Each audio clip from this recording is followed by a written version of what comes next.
Hi friends, welcome to my channel கிறிஸ்தாஸ் kitchen recipe. இன்றைக்கி நம்ம ரொம்ப ருசியாக மட்டன் குழம்பு குக்கரில் எப்படி பண்ணுறது தான் பார்க்க போகிறோம். இட்லி, தோசை, சாதம், சப்பாத்தி, புலாவ்னு எல்லாத்துக்கும் வச்சு சாப்பிடலாம். ரொம்பவே நல்லாயிருக்கும். இப்போ வாங்க வீடியோக்குள்ளே போய் இந்த ரெசிபி எப்படி பண்ணுறதுன்னு பார்ப்போம். ஃபஸ்ட்டு இந்த ரெசிபி பண்ணுறதுக்கு ஒரு குக்கரை சூடுபடுத்திட்டு 4 டேபிள் ஸ்பூன் எண்ணெய் சேர்த்துக்கோங்க. இந்த குழம்புக்கு எண்ணெய் கொஞ்சம் அதிகம் சேர்த்தா தான் குழம்பு நல்லாயிருக்கும்.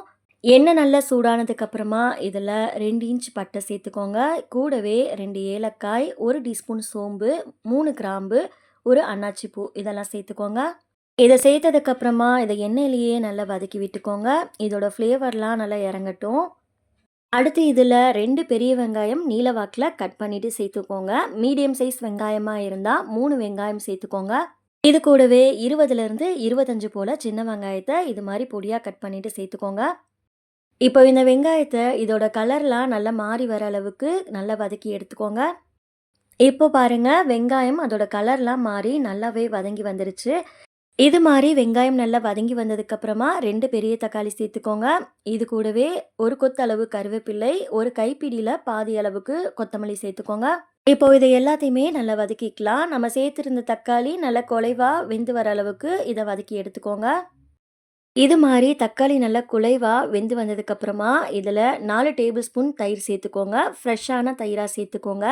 கூடவே 2 டேபிள் ஸ்பூன் இஞ்சி பூண்டு பேஸ்ட்டு சேர்த்துக்கோங்க.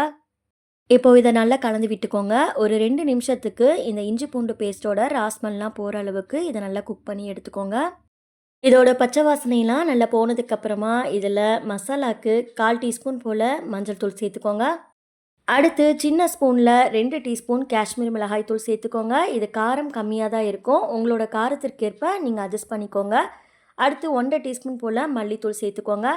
மசாலா சேர்த்ததுக்கப்புறமா இதை நல்லா கலந்து விட்டுட்டு இதையும் ஒரு 2 நிமிஷத்துக்கு நல்லா அதோட பச்சை வாசனையெல்லாம் போகிற அளவுக்கு நல்லா குக் பண்ணி எடுத்துக்கோங்க.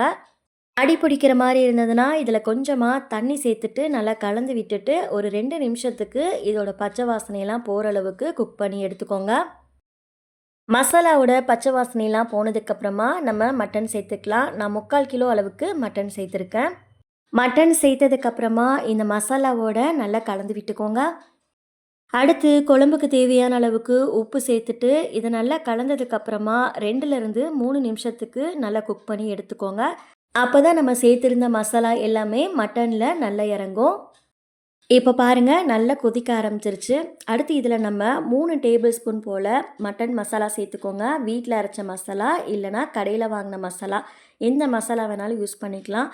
3 டேபிள் ஸ்பூன் போல் மட்டன் மசாலா சேர்த்துட்டு இதை ஒரு டைம் நல்லா கலந்து விட்டுக்கோங்க.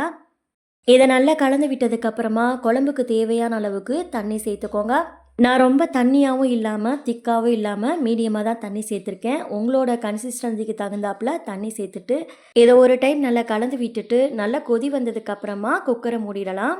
குக்கரை மூடிட்டு ஹை ஃப்ளேமில் 5லேருந்து 6 விசில் விட்டு எடுத்துக்கோங்க. உங்களோட குக்கரில் மட்டன் வேகிறதுக்கு எத்தனை விசில் விடுவீங்களோ அது மாதிரி விசில் விட்டு எடுத்துக்கோங்க. நான் பார்த்தீங்கன்னா 6 விசில் விட்டு எடுத்திருக்கேன். இப்போ விசில் நல்லா செட் ஆகி வந்துருச்சு. இப்போ நம்ம குக்கர் ஓப்பன் பண்ணிடலாம்.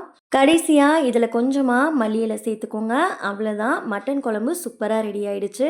கண்டிப்பாக வீட்டில் ஒரு டைம் ட்ரை பண்ணி பாருங்கள். ரொம்பவே நல்லாயிருக்கும். எல்லாரும் விரும்பி சாப்பிடுவாங்க. ட்ரை பண்ணி பார்த்துட்டு உங்களுக்கு எப்படி வந்ததுன்னு மறக்காமல் உங்களோட ஃபீட்பேக் ஷேர் பண்ணிக்கோங்க. நெக்ஸ்ட் ஒரு ரெசிபி வீடியோவில் பார்க்கலாம். தேங்க்ஸ் ஃபார் வாட்சிங். பபாய்.